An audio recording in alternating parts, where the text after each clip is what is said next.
But David, many stocks in the U.S. are down. There are a few stocks that are going through the roof every day. I mean, some parts of the U.S. market are developing a market, beginning of a bubble, but many parts of the market are not. That's why I would suspect this is going to go on for a while. Japanese market is down 30% from its all-time high, and the Bank of Japan buys ETFs. It prints huge amounts of money and buys ETFs every day. David, he has more money than I do. If he's going to buy ETFs, so am I, and the market's down. Likewise in China, the Chinese market is down 30 or 40% from its all-time high. And they've done a less bad job of dealing with all of this. So China, Japan, Russia's hated. There are markets that are still down, and I would prefer to buy those. But, they're also, commodities. Commodities may be the cheapest asset class around right now. We've had bear markets periodically for hundreds of years. We will have them again. In 2008, we had a bear market because of too much debt. Well, David, since 2008, debt everywhere in the world has skyrocketed, staggering amounts. So what I said was the next time we have a bear market, and I don't know when it's going to be, watch Kitco News. They'll tell you when it's coming.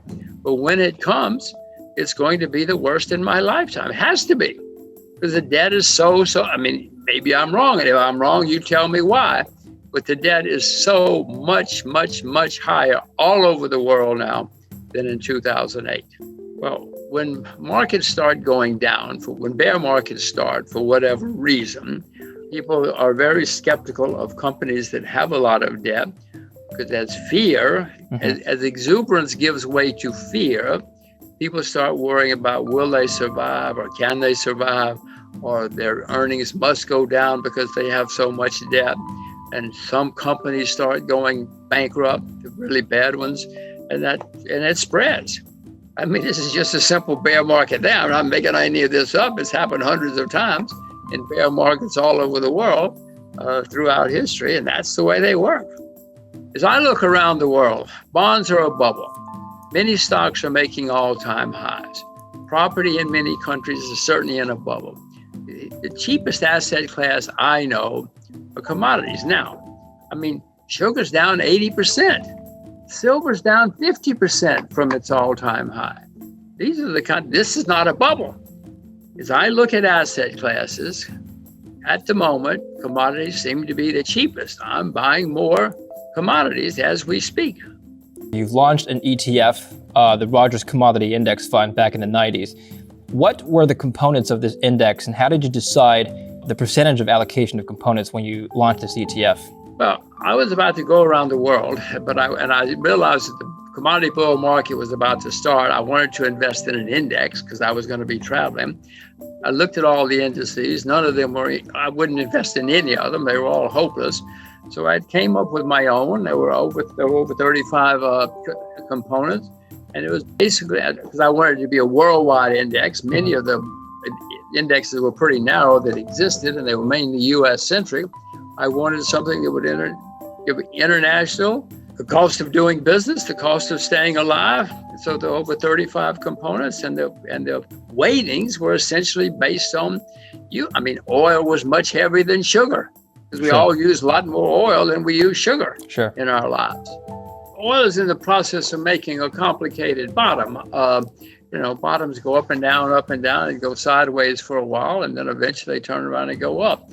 We're beginning to see bottoms developing in energy because it takes a while, and because of the demand, which is down a lot, but we're making a bottom. Right. I have no idea of when it ends, 2021, 22, 23, but then it'll turn around and start going up again. What about, let's talk about gold and silver now. Gold is a commodity which has been around for centuries and will continue to be around for centuries, whether we like it or not. I'm an old peasant, and us old peasants know when things go wrong, we better have some gold. We better have some silver in our closet or under our bed, because it is the thing which will get us through when governments or currencies start having problems. Well, gold is near its all-time high. So gold is near its all-time high. I don't know what else I can tell you. It's not making lows. I'm not buying gold. Lots of people are being forced to sell their gold to buy food right now, especially in India, which is the largest gold country in the world. But I will be buying more gold, and I'll be buying more silver later. I'll buy more silver than gold because silver is much cheaper on a historic basis.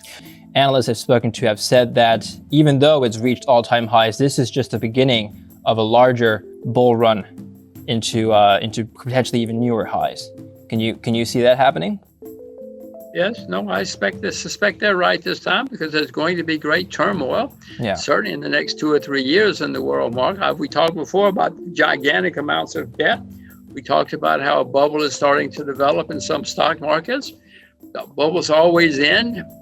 When that ends, and when all this debt comes crashing in on all of us, many people are going to turn to gold and silver again. How is it possible that we have stimulus on such a large scale today? Would this have been possible back in the 80s or 70s? No, of course not. William McChesney Martin in the 60s wouldn't. Are you kidding me? No. He was the guy who came up and said, well, my job is to take the punch bowl away when people start having fun. When they're not having fun, I give them all the punch they want. And when they start having too much fun, I take the punch bowl home. Volcker was another guy like that. But since then, in the last 30 years, India had a good central banker for a while, but I cannot think of any decent central banker in the past 20 or 30 years other than them. Now, central bankers are essentially bureaucrats and politicians who really don't have a clue. Their job is to keep their job.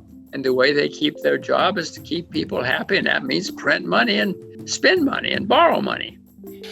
Do you like the technology sector?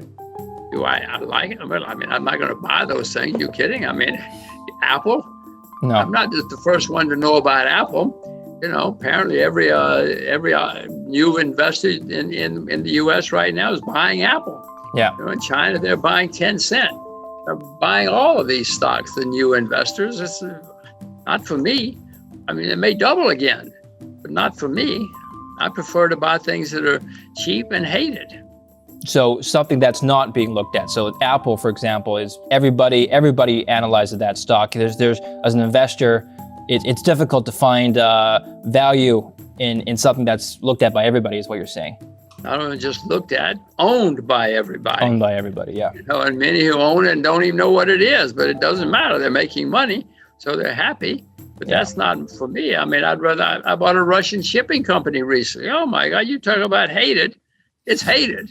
Russia's hated. That company's hated. There are opportunities where things are hated and nobody knows about yet.